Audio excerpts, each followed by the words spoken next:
대전 한국핵융합에너지연구원. 이곳에 있는 한국의 인공태양 K스타는 매번 세계적인 신기록을 선보이며 세계를 깜짝 놀라게 하고 있습니다. 그 뛰어난 신기록에 대한 이야기를 잠깐 해볼까요? 지난 1995년 K스타 개념 설계를 시작해 2007년 초전도 자석을 이용한 핵융합 연구를 진행해 왔는데요. 2018년 세계 최초 플라스마 이온 온도 1억도 달성. 2020년에는 1억도 초고온 플라스마를 20초간 유지하는 대기록을 세우며 세계를 놀라게 했습니다. 소위 말하는 토카막이라는 거는 이제 도넛 형태로 플라즈마가 존재하게 됩니다. 그래서 그 도넛을 이제 단면을 자른 거라고 보시면 되고요. 단면을 자르게 되면 가장 바깥쪽에 초전도 자석들이 있습니다. 그래서 빨간색, 파란색으로 구성되어 있는 가장 바깥쪽에 있는 것들이 초전도 자석들입니다. 그 다음에 이제 노란색으로 되어 있는 것들이 플라즈마를 가두기 위한 진공용기가 되고, 그 안에 D자형인가요? D자형처럼 보이는 그런 형태가 이제 플라즈마가 되겠습니다. 2020년 세계 최초 1억 도시 초고온 플라스마 20초 연속 운전에 이어 2025년까지 1억도 초고온 플라스마 300초 연속 운전을 목표로 하고 있습니다.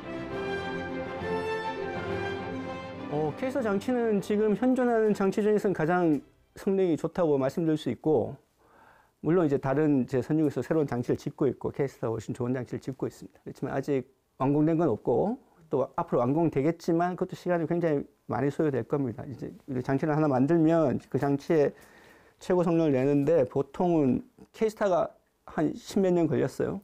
마찬가지로 이제 그 정도 시간이 걸리기 때문에 그동안 이제 K스타 할 일은 이제 무궁무진한 거죠.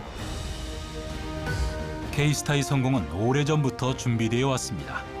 1995년 국가핵융합연구개발 기본계획 확정, 1996년 핵융합연구개발 사업단 출범, 2005년 국가핵융합연구소 설립까지 차곡차곡 차세대 에너지 자립의 길을 준비해왔죠. K스타가 연달아 이루어낸 세계적인 기록은 과학자들의 열정이 만들어낸 결과물이라고 해도 과언이 아닙니다.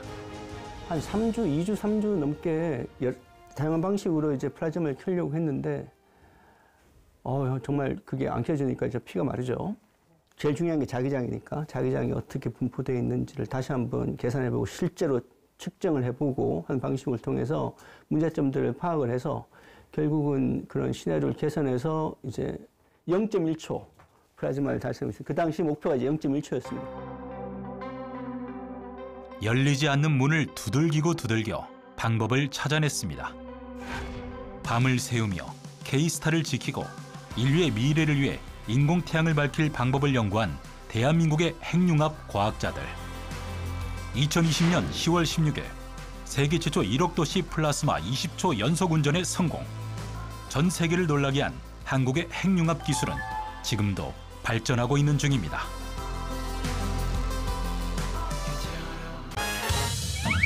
유레카!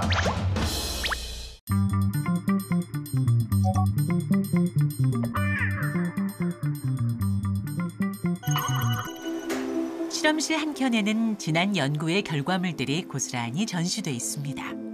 마치 연구실 속의 작은 박물관 같은데요. 처음에 했던 게 이겁니다. 이게 그 셀룰로스 종이에 이제 전기를 가하면 떨리는 그거를 이제 잠재를 난개를 만들어서 이제 제가 보여드렸죠. 종이 비행기처럼 가볍게 활강하며 정찰하는 종이 로봇을 시작으로 나노셀룰로스의 세계는 점차 커졌습니다. 저희가 이제 만든 건데 여기 보면 페이퍼 트랜지스터라고 이제 했죠. 원래 종이는 부도체예요. 그래서 저희가 이 셀룰로스에다가 카본 나노튜브 그거를 섞었어요. 종이에다가 셀룰로스에다가 그래가지고 반도체가 되게도 만들 수가 있습니다. 그 밖에도 전파를 직류 전력으로 변환하는 정류형 안테나를 종이로 구현하고 종이의 떨림을 이용한 스피커까지 만들었는데요. 전문가를 찾아다니며 어깨너머로 배운 노력의 결과입니다. 그 셀룰로스 쪽에 미국에 아주 유명한 분이 계세요. 그 말콤 브라운 주니어 교수라고. 그분 또 찾아가서 조언도 듣고 또 저희가 하는 것들 이제 말씀을 드렸더니 자기는 셀룰로스 40년 연구를 했는데 당신은 셀룰로스 전공을 한 사람도 아닌데 이렇게 그분이 너무나도 놀라시더라고요. 그분이 원래 이제 그 노벨상 커미티 멤버도 들어가셨던 분이거든요. 그러면서 한국에서 노벨상 받은 사람이 있냐 그래서 없다 그랬더니 당신은 노벨상감이다 이런 말씀 하시더라고요. 저를 이제 웃기려고 하신 말씀이겠죠. 저는 그분이 제가 보여드리는 것을 보고 상당히 감명을 받으셨던 것 같아요. 불가능할 것 같았던 도전에 포기하지 않고 매진한 결과 세계 여러 학교에 초청받으며 점차 기술을 알려온 김재환 박사. 특히 지난 2017년에 열린 셀룰로스 학회에서는 영향력 있는 연구자에게만 수여하는 상을 비전공자로서 수상하는 쾌거도 거뒀습니다. 어떻게 보면 잘 모르는 분야에 뛰어들어서 이렇게 하나씩 그냥 호기심을 풀어가는 과정이었는데 내가 이렇게 뛰어든 것이 헛되지 않구나라는 그런 어떤 자부심이랄까 이런 것들을 이제 얻을 수 있어가지고 그래서 사실 다음 세대들이 이런 과학 기술에 대해서 좀 많이 관심을 갖고 호기심을 가졌으면 좋겠다. 그 호기심을 격려하고 그걸 살려주는 그런 우리 사회가 됐으면 좋겠다. 그런 바람이 있습니다. 유레카!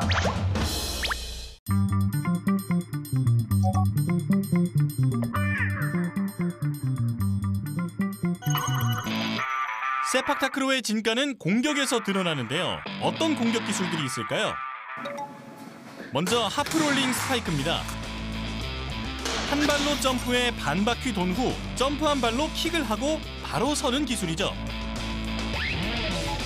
이번엔 페인트 탭. 강한 스파이크가 아닌 발바닥을 사용해 공을 넘기는 공격 기술로 빠르고 약하게 힘을 조절하는 게 핵심입니다.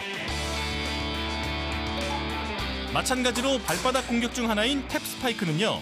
점프를 해서 발바닥으로 찍어내리듯 상대편 코트 위에 공을 꽂아 넣는 공격 기술입니다. 지금부터 360도 카메라로 세팍타크로를 자세히 볼까요? 세팍타크로 하면 제일 먼저 떠오르는 기술, 바로 롤링 스파이크입니다. 한 바퀴 공중제비를 도는 힘을 이용해 강하게 공을 차는 기술인데요. 360도 카메라에는 어떻게 담겼을까요? 높은 네트를 넘겨야 하기 때문에 먼저 사뿐히 날아오르고요. 공이 발등에 정확히 닿았을 때 온 힘을 다해 내리꽂습니다. 이렇게 롤링 스파이크는 우아하게 날아서 매섭게 공격하는 그야말로 반전 매력이 돋보이는 기술이죠.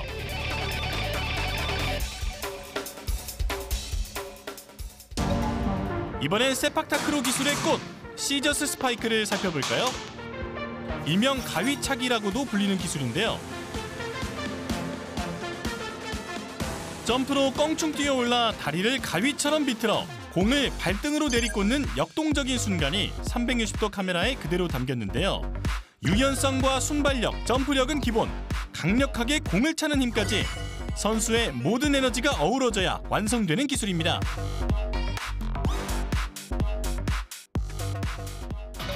이번엔 또 어떤 기술의 숨겨진 비밀이 공개될까요? 근데 이거 롤링 스파이크 아닌가 하고 생각한 분들 많으시죠? 이 기술은 앞서 본 탭 스파이크입니다. 4D 리플레이 기술이라면 그 차이를 알 수 있는데요. 롤링 스파이크가 발등으로 공을 차는 거라면 탭 스파이크는 발바닥으로 공을 내리찍듯 차서 상대편 코트에 꽂는 게 포인트입니다. 360도 카메라로 보면 이렇게 발바닥에 정확히 공이 닿았다가 떨어지는 모습을 확인할 수 있습니다. 발등으로 강하게 공을 때리는 롤링 스파이크, 반면 발바닥으로 공을 내리꽂는 탭 스파이크, 그 차이 확실히 보이시죠? 마지막으로 카메라를 명중시킬 만큼 정확도가 관건인 머리를 이용한 공격 기술, 헤딩 스파이크입니다. 360도 카메라에 이마로 공을 정확히 때리는 순간이 잡혔네요. 헤딩 스파이크는 공이 네트에 가까이 붙었을 때 주로 사용하는데요. 비교적 큰 힘을 들이지 않고도 공격 점수를 얻을 수 있는 기술입니다.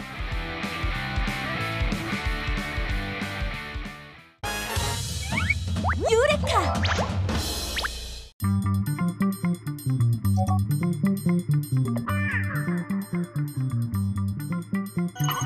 뭐 셀로판트 같이 생겼는데? 네, 이 필름은 우리가 말을 하는 폴리이미드라는 필름인데요. 보시는 바와 같이 셀로판처럼 약간 노란 빛깔을 띠고 있는데 화학적인 그 처리를 하더라도 쉽게 물성이 변하지 않는 그런 강한 물성을 가지고 있는 플라스틱 필름이라고 보시면 될 것 같습니다. 높은 강도와 내열성, 전기 절연성 등으로 산업 전반에 쓰이지만 고유의 색상 탓에 제품의 표면 활용에 한계가 있었습니다. 이러한 단점을 해결하기 위해서 산학연에서 좀 투명한 어떤 필름을 만들게 되었는데요. 가장 최근에 저희가 보고된 것이 이렇게 투명한 폴리이미드입니다.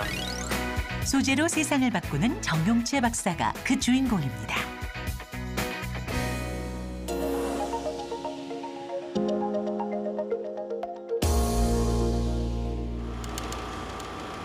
필름을 투명하게 만드는 기술도 대단하지만 정용채 박사팀이 개발한 필름은 기존과 다른 특별한 성능을 지녔는데요. 스스로 복원 가능한 자가치유 필름입니다. 투명한 색으로 나오긴 해요. 그 앞선 합성 방법을 통해서 만들어진 폴리이미드를 가지고 이렇게 투명한 어떤 시편 형태를 만들게 됩니다. 자가치유 기능을 가진 고분자를 결합해 만든 이 자가치유 투명 폴리이미드 필름은 식물에서 추출한 코팅 물질을 활용한 소재라고 합니다. 상온에서도 쉽게 복원이 가능하지만 습도나 온도를 높이면 손상 복원 속도가 더 빨라지는 소재. 이렇게 단단한 소재임에도 20분 안에 손상의 90% 이상 복원된다고 합니다. 투명 폴리이미드는 이렇게 형태가 자유롭게 됨에 따라서 이제 웨어러블 디바이스 또는 뭐 쉽게 구부릴 수 있는 어떤 디스플레이로 많이 바뀌고 있는데 발생하는 손상과 저하되는 물성을 우리가 해결할 수 있지 않을까라고 생각해서 거기다 저희가 자가치유 기능을 이제 접목을 시킨 것이죠. 이번 연구 결과는 재료과학 및 복합 소재 분야의 국제 저널에 게재됐습니다. 유레카!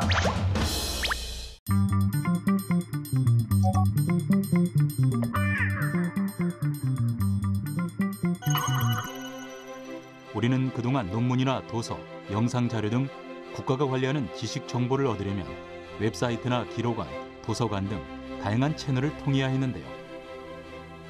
원하는 정보를 찾기 위해 정부 사이트를 뒤져야 하는 수고로움이 있었죠.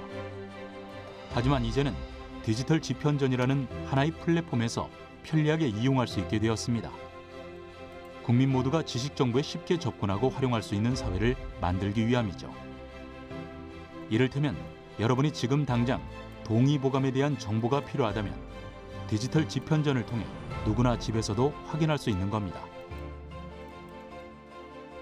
한 권의 책에 담긴 방대한 문자와 이미지를 모두 데이터화하려면 페이지를 일일이 스캔하는 작업이 필요합니다. 이 로봇 스캐너는 시간당 2,500매까지 스캔을 하며 대량 디지털화를 위해 꼭 필요한 장비이죠. 스캔된 자료는 이후 작업자가 문자를 검색하거나 복사해서 붙여넣거나 또는 이미지를 보수할 수 있도록 광학식 문자 판독기로 변환합니다. 이렇게 귀중한 국가지식 정보 자료를 누구나 자유롭게 열람할 수 있다는 건 반가운 소식이지만 한편으론 저작권에 대한 우려를 놓을 순 없는데요. 디지털 지편전의 안정적 운영을 위한 법률적 기반은 어떻게 마련돼 있을까요? 저작권법 31조에 따라서 복제하는 규정이 있거든요. 그래서 도서관에서 예외되는 복제 규정을 따르고 있고요. 법률에 따라서 진행되는 사업이다 보니까 법적 문제는 없다라고 생각하시면 됩니다. 앞서 보았던 로봇 스캔보다 화질이 뛰어난 고화질 스캔 작업입니다. 스캔을 여러 번 하다 보면 문서가 상할 수 있기 때문에 훼손의 우려가 있는 귀중본이나 문화재급 자료들은 이곳에서 담당하는데요. 로봇 스캔이 시간당 2,500매를 작업하는 데 반해 이곳에선 한 매를 스캔하는데 반나절이 소요되기도 하죠. 이렇게 자료들이 컴퓨터 속으로 들어가면 이제 사람의 눈과 손이 나설 차례입니다. 데이터화된 자료들을 우리는 향후 PDF 등의 파일로 접할 수 있게 되는데요. 필요한 부분을 목차에서 클릭하면 원하는 페이지로 한 번에 이동하는 기능, 즉 목록의 위치 값을 입력하는 작업이죠. 그러니까 지적재산권을 보호하는 저작자의 권리를 찾아주는 그 문제도 중요하고, 그 다음에 제대로 검색돼서 국민들이 쉽게 이용할 수 있는 것들이 가장 중점이라고 생각이 됩니다. 자료 자체에 있는 내용뿐만 아니라 뭐 서지학적 가치, 문화적 가치 이런 것들도 확인하실 수 있게 고품질로 디지털화해서 서비스하는 것을 목적으로 하고 있습니다. 유레카!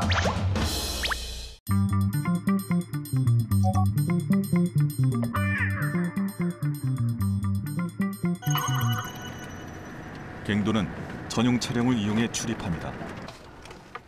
사람이 걸어다니기엔 갱도의 규모가 상상 이상으로 크기 때문이죠. 갱 입구에서부터 약 한 4km 정도 내려갈 겁니다. 이대로 이렇게 4km 내려가나요? 예. 포장도로처럼 매끄럽게 갈 수는 없지만 중장비가 여유 있게 오갈 정도로 규모가 상당한 갱도. 그만큼 인프라 시설 또한 저 깊은 곳까지 구축돼 있습니다. 칠흑 같은 어둠을 뚫고 제작진이 향한 곳은 바로 막장인데요. 채광의 시작점이기도 하죠.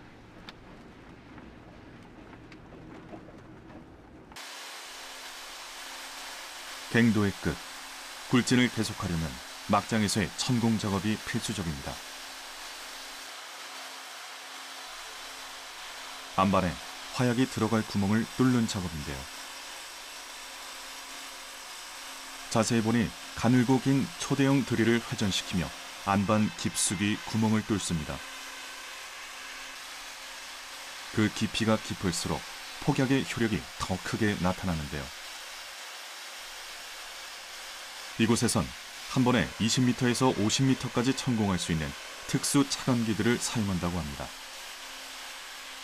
이와 함께 열을 식히는 물 공급과 전기 시설 등이 갖춰져야만 보다 안전하고 효과적인 채광이 가능하죠.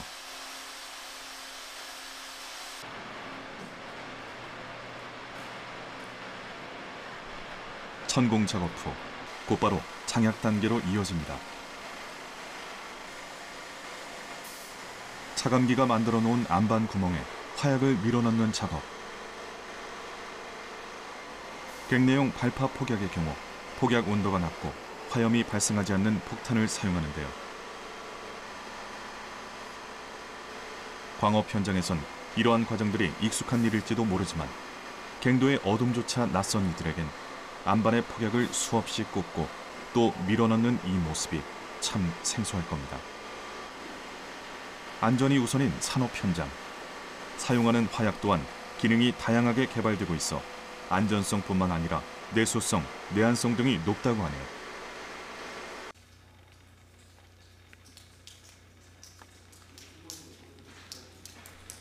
화약 설치가 끝나고 뇌관에 전기 신호를 주면 폭발이 시작되는데요. 지하 475m에서의 발파. 이제 뇌관과 연결된 버튼을 누를 차례입니다. 자, 10, 9, 8, 7, 6, 5, 4, 3, 2, 1, 발파, 발파, 발파.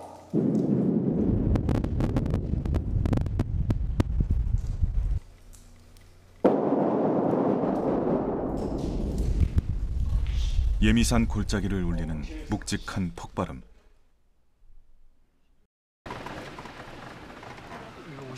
발파 후 현장으로 들어가 봤습니다. 앞이 안 보일 정도로 분진으로 가득한 갱도.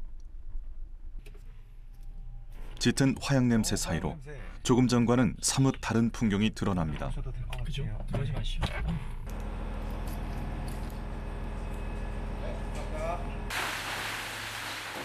아직도 발파의 여운이 남은 듯 계속해서 쏟아지는 암석들. 바로 철광석입니다. 유레카!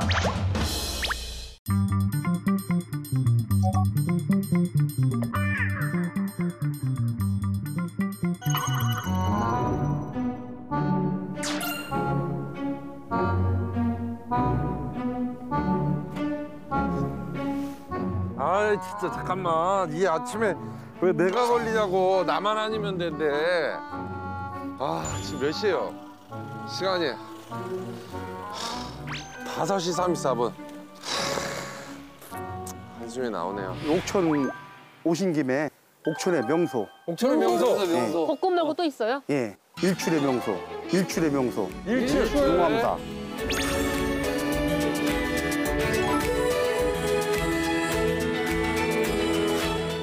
그런 거 아까 젓가락 한 4개 중에 뽑아가지고 제일 짧은 거 짧은 거 뽑고 막 이런 거? 그래, 그게 좀 공정하긴 하겠다. 젓가락 있습니까? 준비해주세요. 준비됐습니까? 보지 마. 들어. 나도 안 보고 가져갈게. 저도 안 보고 가져갈게요. 자, 여기 손 딱 대. 손에 딱 대. 손에 딱 대. 자, 하나, 둘, 셋. 셋.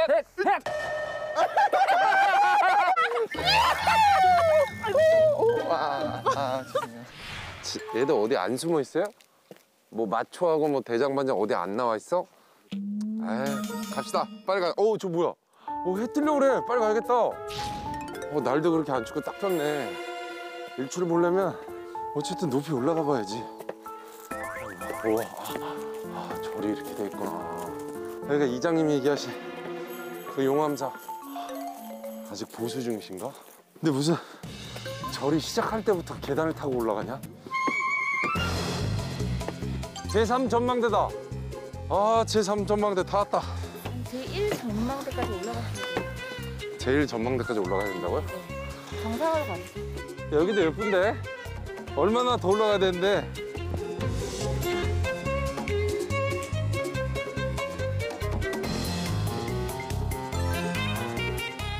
다 왔어요?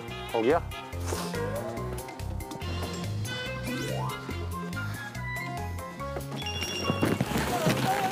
다 왔다고요? 확실히 다 왔어요? 등산하면서 제일 믿지 말아야 될 말이 다 왔어요, 근데. 너무 힘들다. 다 왔다. 우와. 너무 힘든데. 장관이다. 우와. 기가 막히다, 진짜, 업무가.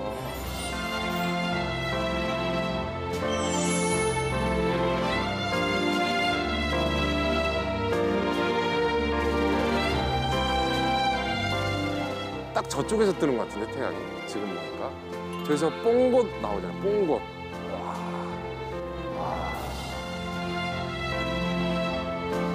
오, 나온다. 오, 대박. 이렇게 빨리 나와?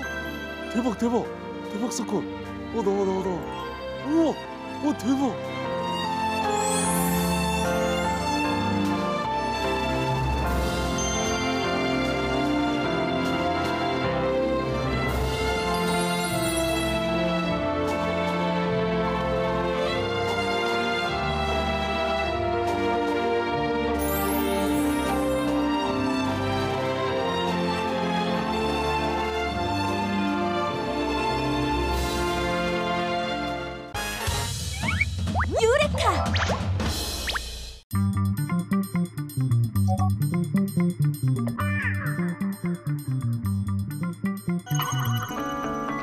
복합 소재를 만들기 위해선 여러 시약을 섞어서 만드는데요.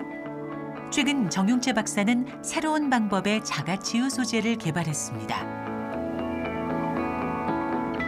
저희가 현재 시도하고 있는 마이크로 캡슐은 내부에 에폭시가 들어간 마이크로 캡슐을 만들고 있습니다. 지금 이제 알갱이가 생기고 있거든요. 아, 정말요? 네. 여기다 이제 시간이 지나면은 확산이 되는 거라서. 알갱이가 지금 생기고 있다고요? 네, 여기 알갱이 가까이. 캡슐의 내용물과 이를 감싸는 껍질을 만드는데 5시간 정도 소요된다고 합니다. 네, 보시는 것처럼 저희가 캡슐에 지금 일정 시간을 반영을 시키면 아주 작은 알갱이들이 만들어지는 걸 볼 수가 있죠. 합성이 끝나면 고운 파우더와 같은 수준부터 알갱이 크기까지 특별한 처리에 따라 다양한 캡슐을 만들 수 있습니다. 슬라이드 글라스에 캡슐을 올려놓은 다음에 저희가 이렇게 누르게 되면 캡슐이 깨져서 내부에 있는 이렇게 액체가 흘러나와서 점차 굳어지는 것을 알 수가 있습니다.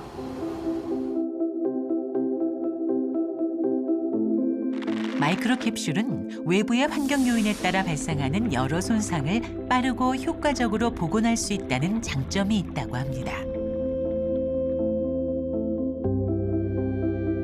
저희가 보통 건축물을 짓고 난 다음에 뭐 옥상이라든가 중간중간에 저희가 이제 방수 처리를 할 때 보통 페인트를 많이 바르게 되잖아요. 그런데 건축물이라는 건 일정한 시간이 지나면 내부에 어떤 그런 균열도 생기고 이제 그런 거에서 약간 위험이 노출될 수가 있는데 이런 페인트에다가 이런 캡슐을 넣고 그리고 바르게 된다고 한다면 나중에 균열이 생겼을 때 균열을 메꿔줄 수 있는 이런 장점을 가질 수가 있겠죠. 완성된 캡슐을 복합 소재로 활용하려면 몇 가지의 과정을 더 거쳐야 합니다. 이렇게 보시면 여기는 전혀 캡슐이 들어가지 않은 실리콘이고요. 그다음에 방금 이제 이렇게 마이크로 캡슐 섞게 되면 실리콘 내부에 캡슐이 균일하게 분산되어 있는 걸 볼 수가 있겠습니다.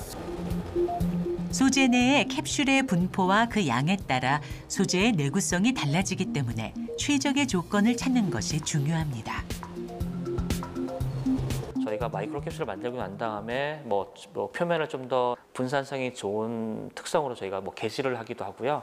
아니면은 그에 비슷한 구조를 가지고 있는 고분자를 선택한다든가 그런 방법들을 통해서 저희가 자가치유 특성과 그다음에 기존 소재의 물성을 이제 균일하게끔 이제 하고 있습니다.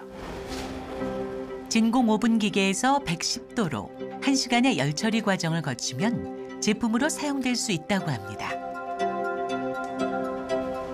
실리콘은 이렇게 말랑말랑한 특성을 가지고 있기 때문에 되게 유연하거나 아니면 굴곡이 되게 큰 어떤 그런 쪽에다가 저희 적용이 가능한데요.